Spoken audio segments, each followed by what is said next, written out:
Selamat pagi para student sekalian. Hari ini kita akan belajar agama, dan pada minggu ini karena minggu depan kita sudah akan ujian, maka hari ini kita akan mereview materi-materi yang akan kita munculkan pada evaluasi minggu depan. Maka untuk itu mari kita awali pembelajaran ini dengan doa. Dalam nama Bapa dan Putra dan Roh Kudus. Amin. Tuhan yang Maha Baik, kami sungguh bersyukur atas berkat yang Engkau berikan kepada kami. Setiap pagi ketika matahari terbit, kami selalu merasakan kasih-Mu pada kehidupan kami. Hari ini Tuhan, kami akan menyiapkan diri kami, supaya nanti pada saat ujian kami mampu memberikan hasil evaluasi kami, sehingga kami dapat memperoleh nilai yang memuaskan. Tuhan, utuslah Roh Kudus-Mu, sehingga pembelajaran kami hari ini berguna untuk memperdalam iman kami akan Dikau. Waktu dan segala proses pembelajaran ini kami serahkan ke dalam tangan-Mu. Terpujilah Engkau Tuhan, kini dan sepanjang masa. Amin. Dalam nama Bapa, Putra, dan Roh Kudus. Amin. Nah, materi pembelajaran kita yang akan kita review itu ada 2 bab. Bab 4 dan bab 5. Bab 4 ini sebenarnya lanjutan dari semester 1 kemarin, ya.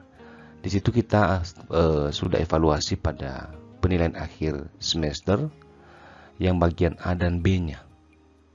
Dan kita lanjutkan di semester 2 bagian C, D, E.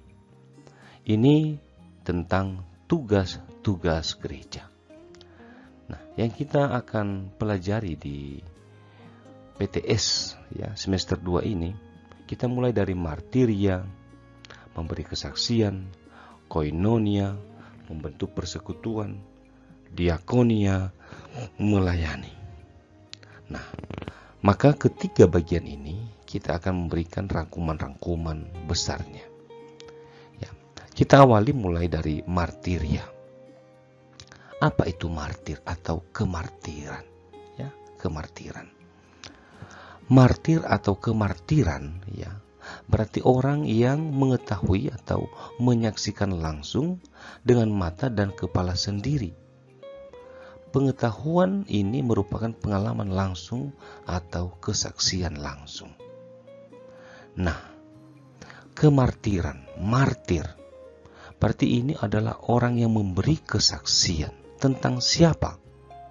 Ya, kalau yang diberi kesaksian itu adalah tentang kebenaran, maka yang melihat kebenaran itu dia wajib memberi kesaksian yang sungguh-sungguh, ya, disaksikan oleh mata dan kepalanya sendiri bahwa demikianlah kebenarannya.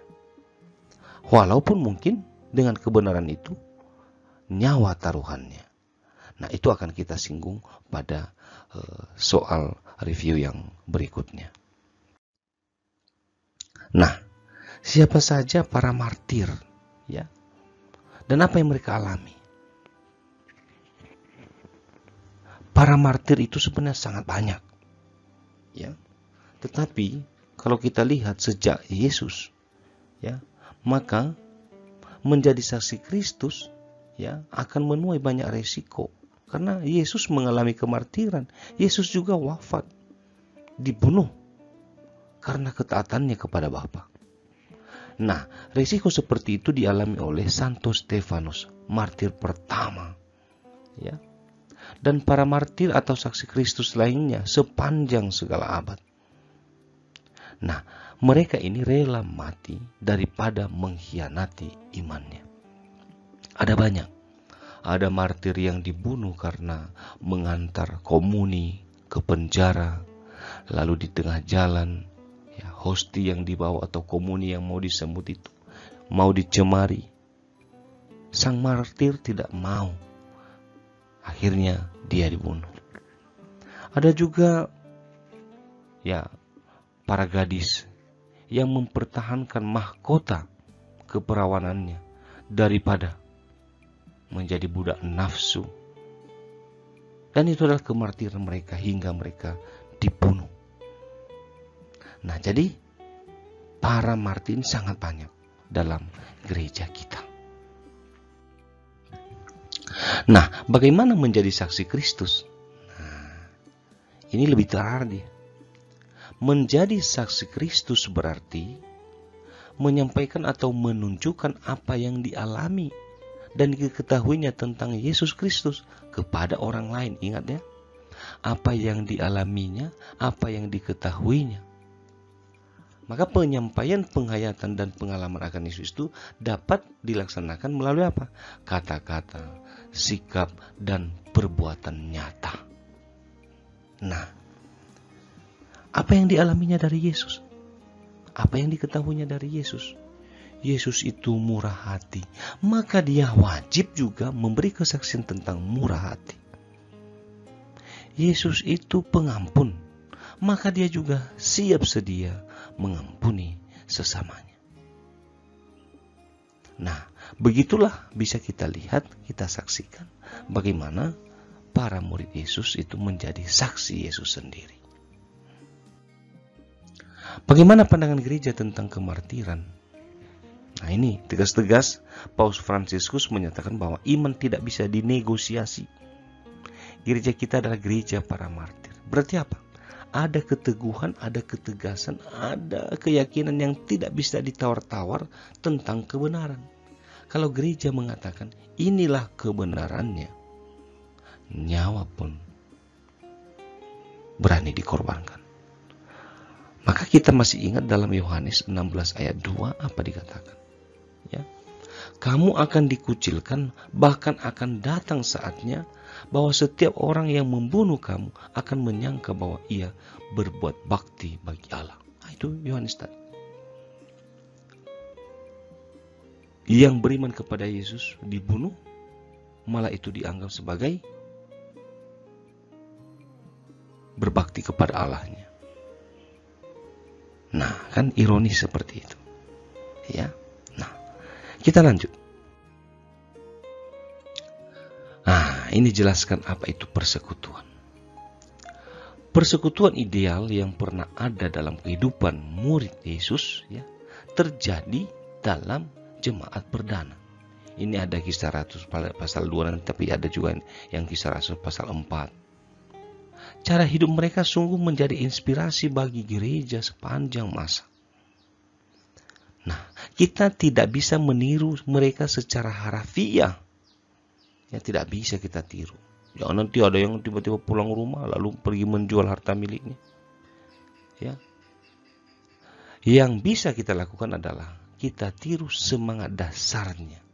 Kita teladani semangat dasar mereka untuk berbagi, untuk beribadat, untuk betul-betul mendengar pengajaran para rasul.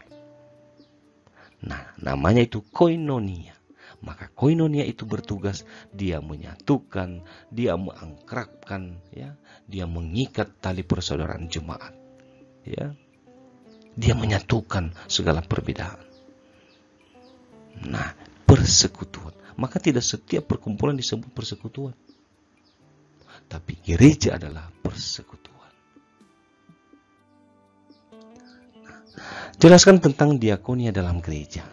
Diakonia berarti melayani. Melayani sesama adalah tanggung jawab setiap orang Kristiani. Dan ini adalah konsekuensi dari iman. Contoh tindakan Yesus, ya pernah Yesus lakukan sebelum dia ditangkap, sebelum dia menderita. Dia panggil para rasul, dia basuh kaki mereka. Suatu pekerjaan yang paling murahan, yang umumnya dalam budaya Yahudi dilakukan oleh pembantu. Nah, pada zaman sekarang ada pengembangan, ada pelayanan internal, berarti fokus kepada jemaat di dalam gereja, ya, jemaat, ya, jemaatnya. Dan ada yang eksternal, keluar dia ke seluruh masyarakat, ya. Nah, itu yang bisa kita lihat di diakonia atau melayani atau pelayanan. Sekarang kita masuk ke bab 5, hubungan gereja dan dunia. Ya, tidak terlalu panjang lagi yang kita bisa singgung di sini. Bagaimana pandangan gereja tentang dunia? Ini dibagi dua saja. Sebelum Konsili Vatikan kedua dan sejak Konsili Vatikan kedua atau sesudah Konsili Vatikan kedua. Sebelum dunia ini dipandang negatif, bahaya, mengganggu keselamatan, jahat, berdosa, jangan bergaul kepada dunia. Dan itu pernah saya jelaskan bahwa ini karena pandangan negatif tentang dunia oleh penafsiran dangkal terhadap beberapa ayat kitab suci. Dan juga pandangan dunia pada saat itu, pandangan manusia tentang dunia. Nah, setelah Konsili Vatikan kedua, ya, pandangannya diubah, pandangan lebih positif. Dunia ini dilihat sebagai pentas, ya, tempat, ya, sejarah manusia berlangsung. Kalau sejarah manusia berlangsung berarti ada kekalahan, ada kemenangannya, ada kelahiran, ada kematiannya. Ya. Nah, itu yang terjadi. Dan itu yang harus diingat. Sehingga pandangan tentang dunia makin positif. Ya. Dunia ini tempat kita bernaung. Dunia ini tempat kita menjalin persahabatan kepada sesama manusia. Apa usaha gereja membuka diri pada dunia? Nah, ini pernah terjadi bahwa Paus membuka jendela-jendela Vatikan. Ya, buka jendelanya biar angin yang sudah pengap keluar, angin segar masuk. Ini simbol keterbukaan gereja bagi dunia. Manusia dilihat sebagai rekan kerja Tuhan, apapun keterbatasannya. Dan gereja itu dilihat sebagai sakramen keselamatan. Apa itu? Dia adalah garam, dia adalah ragi, dia adalah terang bagi dunia. Ya, garam memberi rasa, ragi membentuk, terang menghalau segala kegelapan.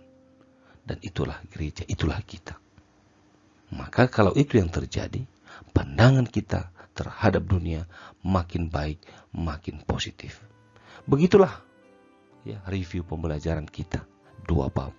Ini bahannya cukup banyak, ya. Coba didalami, dibaca teks kitab sucinya, dibaca ajaran resmi gerejanya, dan saya yakin pada ujian nanti kamu bisa mengerjakannya dengan maksimal. Maka untuk itu silahkan para muridku sekalian, ya, ambil posisi berdoa, tutup pembelajaran kita ini dengan doa masing-masing di rumah. Tuhan Yesus memberkatimu dalam nama Bapa, Putra, dan Roh Kudus. Amin.